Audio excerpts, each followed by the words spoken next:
saga or romance, whether true or fabricated, whether planned or happenstance,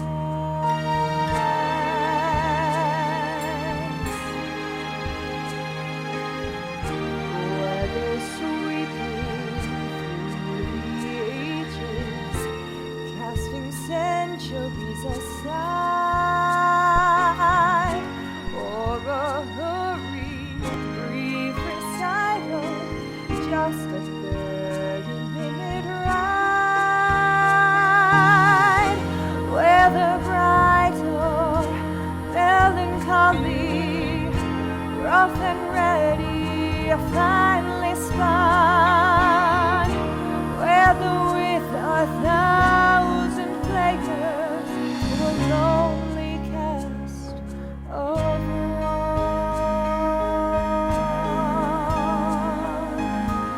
Every story, new or ancient, bagatelle or work of art, all the tales of human failing, all the tales of love at heart.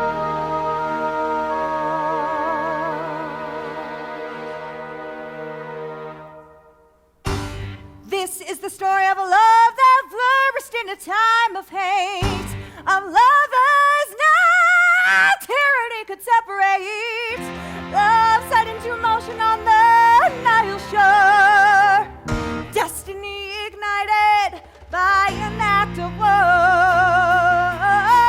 Egypt saw the mighty river as its very heart and soul, source of life for other people not only death could control, destruction of a southern neighbor justified, Nubia exploited, left with little more than pride.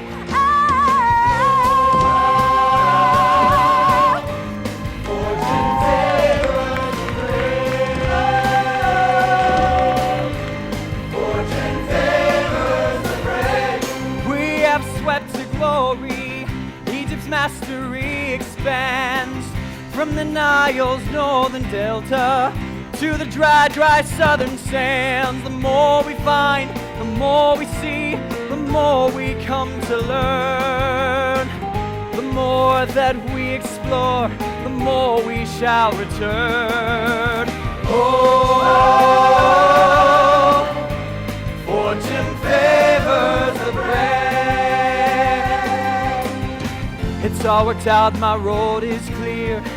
These lines of latitude extend way beyond my wildest dreams, towards some great triumphant end. We seize the day, we turn the tide, we touch the stars, we mark the grave, we moved into uncharted lands. Fortune favors the brave. The more we find, the more we see, the more we come to learn. The more that we explore, the more we shall return. Nothing is an accident. We are free to have it all. We are what we want to be. It's in ourselves to rise or fall. This is easy to believe when distant places call me. It's harder from the palace yard. Fortune favors the free. Fortune favors the young. Fortune favors the brave.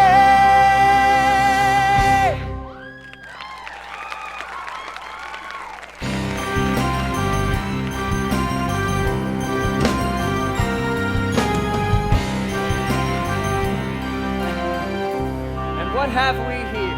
I found them on the riverbank, Captain. Your country's at war, and you go wandering along the Nile's edge? You must have a burning desire to see Egypt. Put them in chains. Have you finished the map? Yes, Captain. Good. But no, this is wrong. See, from the mast, it looked like the river bent north. Let me show you. Release them! Hand it over. Now. You took us from Nubia, and now you say we belong to you, yes? Yes. Well, I took the soldier from your ranks. So by your own logic, he belongs to me. Now let them go.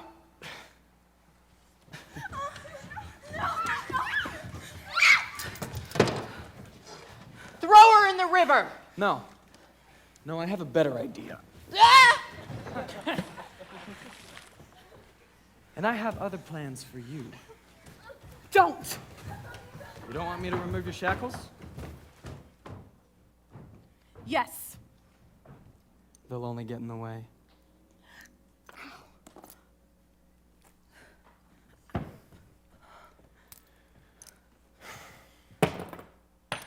Very impressive up there.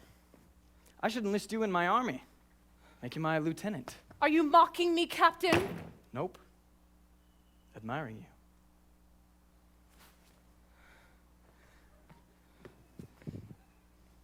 You know what's gonna happen now? You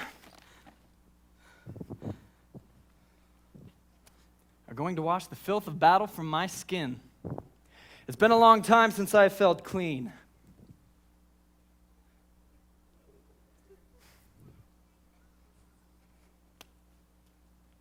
Ow.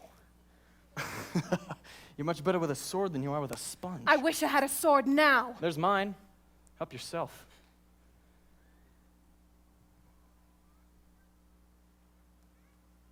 Who taught you how to use a weapon? My father. Because he knows that Nubian men can't protect their own women? You're not finished. Yes, I am. On your knees!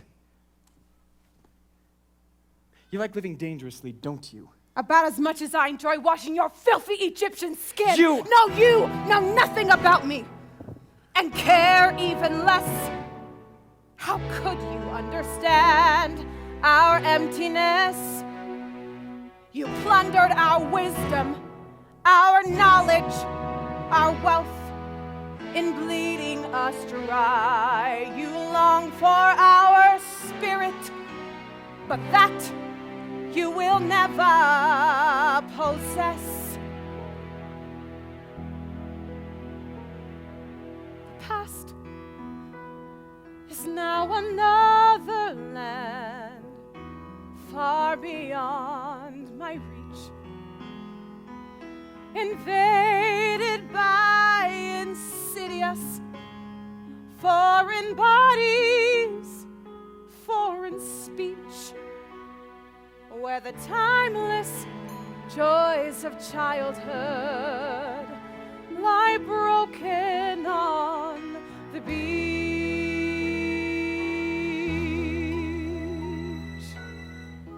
What's your name? Aida. Captain, we're ready to dock.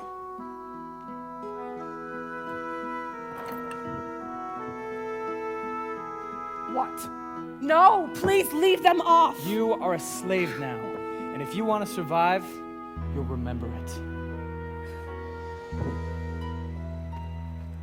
The present is an empty space between the good and bad.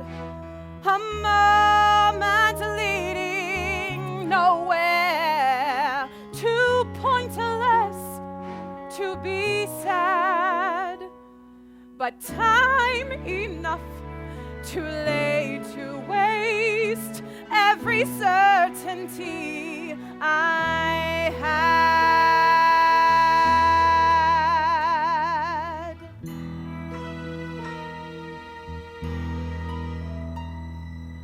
The future is a barren world from which I can't return.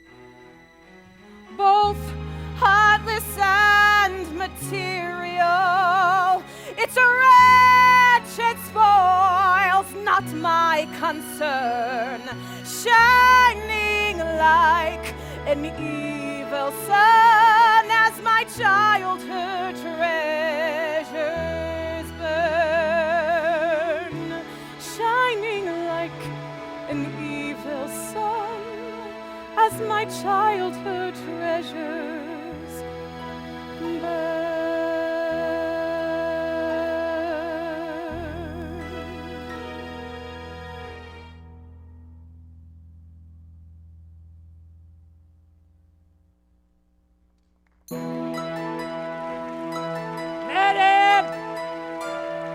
Madam!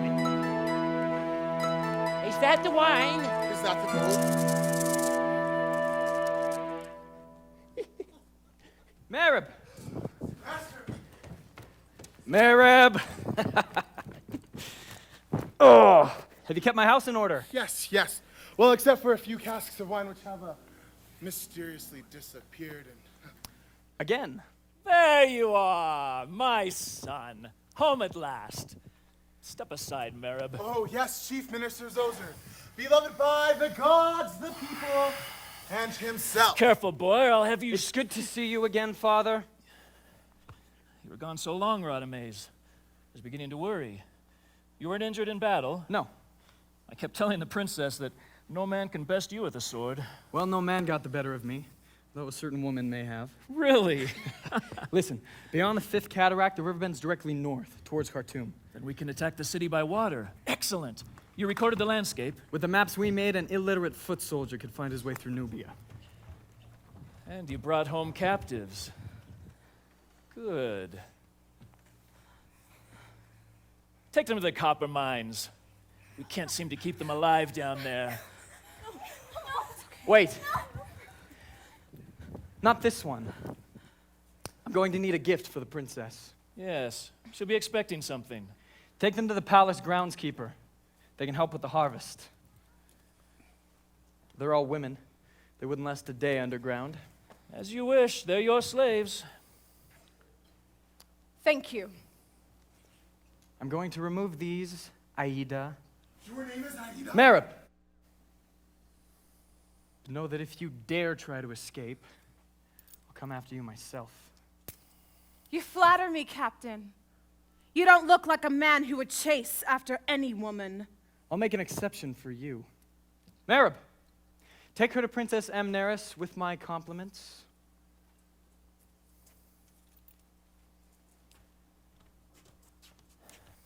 You've been gone 6 months. I really think a personal appearance is in order. In good time, Father. Though you and the princess should know that as soon as my men are rested, I'm setting off again. You can't. Rhodes, Egypt needs you now. The pharaoh isn't the powerful leader he was when you left.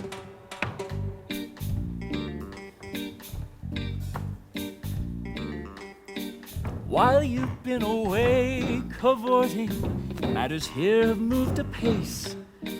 Now I need you home supporting all the plans I've put in place. First of all, this means your wedding. You recall your future pride.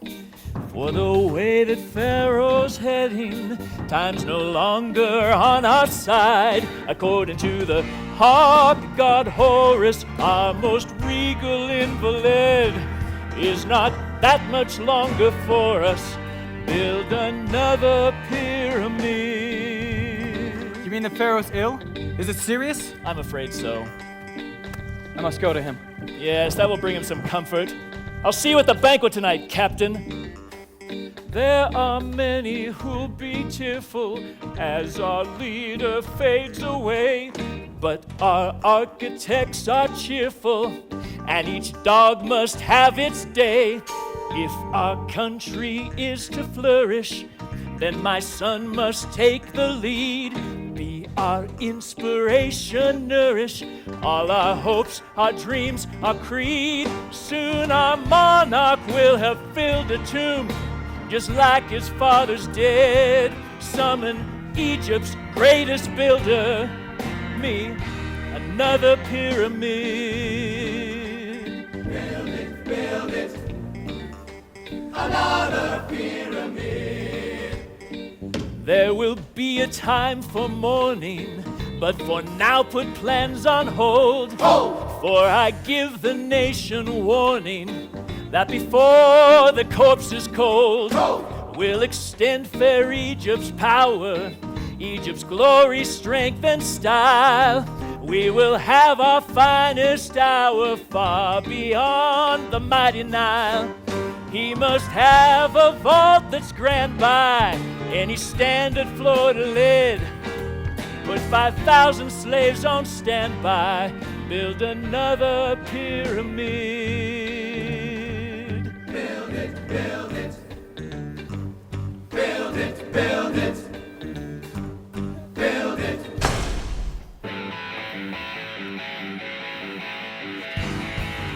Someone's been telling the Pharaoh about our private meetings. Traitor! Traitor!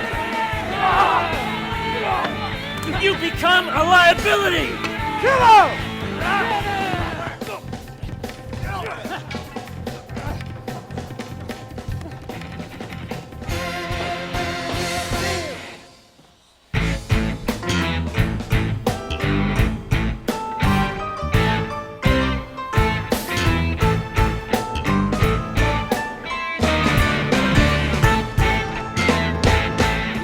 Have a vault that's grand by any standard floor to lid. Put 5,000 slaves on standby, build another pyramid.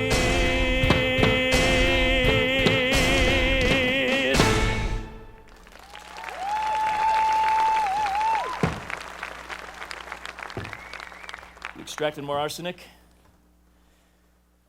Who would have thought the copper mines would yield such an abundant supply? Put some in Pharaoh's wine tonight at the banquet. And again, only a few drops. We don't want him dying, just yet.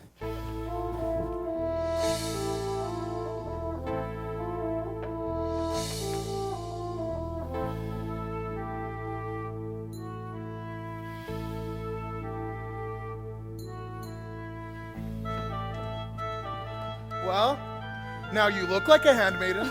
But at least the captain saw you were special. What that man sees and understands could be etched on a grain of sand. That may be, but he did save you and the other women from the copper mines. That was surprising and decent of him. When I was 10, Rhodes saved me from being beaten to death by the palace guards. He promised he would protect me, and he's kept that promise. Look, I know what you're thinking, that I've